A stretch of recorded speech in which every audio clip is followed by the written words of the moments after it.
Shalom, perkenalkan saya dengan mahasiswi Afilia Dandel, NIM 1814201024, kelas A1 Keperawatan. Untuk menunjang tugas akhir semester dari mata kuliah Askep Kegawat Daruratan 3 dari dosen Nurse Virginia Mastur Escape MCAT. Di sini saya akan menjelaskan tentang kegawat daruratan obstetrik dan ginekologi antepartum beserta keperawatan. Kita masuk pada bab 1 pendahuluan, yaitu A. Latar belakang. Angka kematian ibu atau AKI di Indonesia masih relatif lebih tinggi jika dibandingkan dengan negara anggota ASEAN. Berbagai faktor yang terkait dengan risiko terjadinya komplikasi yang berhubungan dengan kehamilan dan cara pencegahannya telah diketahui. Namun demikian, jumlah kematian masih tetap tinggi. Pada perdarahan antepartum, janin masih mungkin hidup di luar kandungan dan dampak psikologis akan besar. Bila persalinan belum dapat dinilai oleh karena usia kehamilan kurang dari 36 minggu dan berat kurang dari 2.500 gram, dapat ditunda sampai janin dapat hidup di luar kandungan dengan lebih baik. Ini akan mengurangi angka kematian neonatus akibat prematur dan sebaliknya bila kehamilan cukup waktu dan berat kurang dari 2.500 gram segera ditangani. Masuk pada bab 2, yaitu pembawaan materi, pengertian dan perdarahan antepartum adalah perdarahan yang terjadi setelah 9-8 minggu. Biasanya lebih banyak dan lebih berbahaya daripada perdarahan kehamilan sebelum 8 minggu. Ada beberapa penyebab perdarahan selama kehamilan. Meskipun demikian, banyak keadaan penyebab spesifiknya tidak diketahui. Pada kehamilan lanjut, perdarahan pervagina yang cukup banyak dan dapat terjadi akibat lepasnya plasenta dari dinding rahim atau selusnya plasenta dan robeknya implementasi plasenta yang menutupi sebagian atau seluruhnya dari jalan lahir atau plasenta previa. Etiologi plasenta previa belum diketahui secara pasti, namun beberapa faktor risiko telah ditetapkan sebagai kondisi yang berhubungan dengan terjadinya plasenta previa.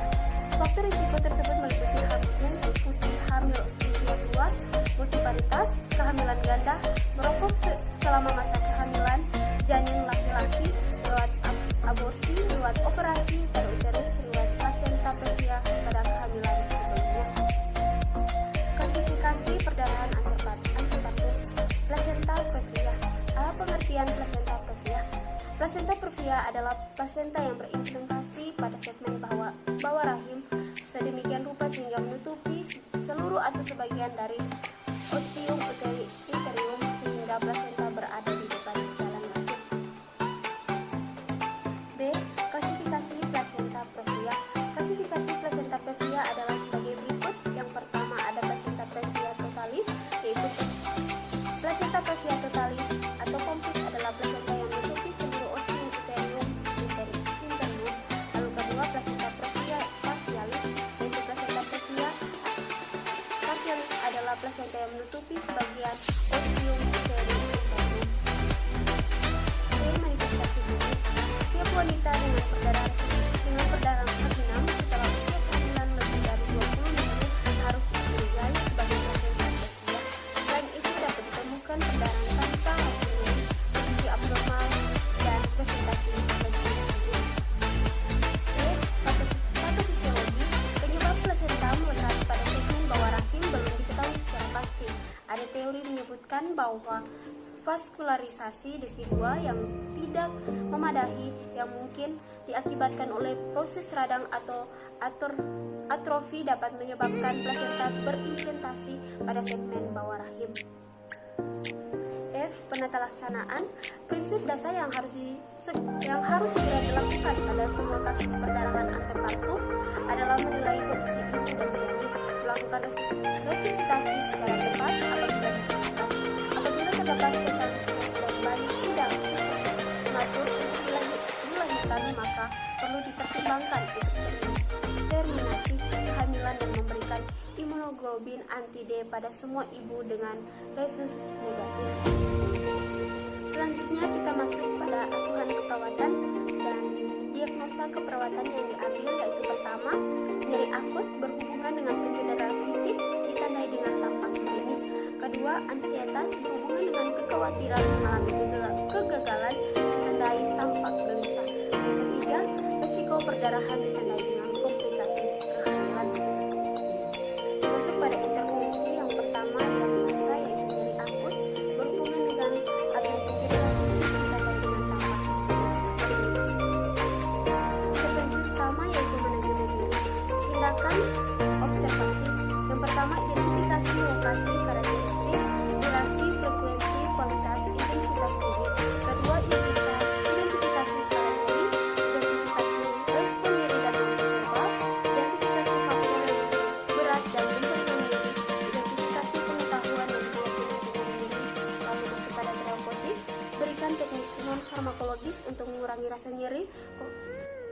Kontrol lingkungan yang memperberat rasa nyeri, fasilitas istirahat tidur. Lalu edukasi, jelaskan penyebab periode dan pemicu nyeri, jelaskan strategi meredahkan nyeri, anjurkan memonitor nyeri secara mandiri. Masuk pada intervensi kedua, yaitu diagnosa ansietas berhubungan dengan kekhawatiran mengalami kegagalan ditandai dengan tampak gelisah. Intervensi utama yaitu reduksi ansietas. Tindakan observasi, identifikasi tingkat ansietas berubah, identifikasi kemampuan mengambil keputusan, monitor tanda-tanda ansietas. Terapeutik, ciptakan suasana terapeutik itu menumbuhkan kepercayaan, pahami situasi yang membuat ansietas, dengarkan dengan penuh perhatian. Lalu edukasi, jelaskan prosedur termasuk sensasi yang mungkin dialami. Selanjut pada intervensi yang ketiga, yaitu diagnosa, risiko perdarahan ditandai dengan komplikasi kehamilan. Intervensi utama yaitu pencegahan perdarahan. Tindakan observasi yang pertama, monitor tanda dan gejala perdarahan, monitor nilai hematokrit atau hemoglobin sebelum dan setelah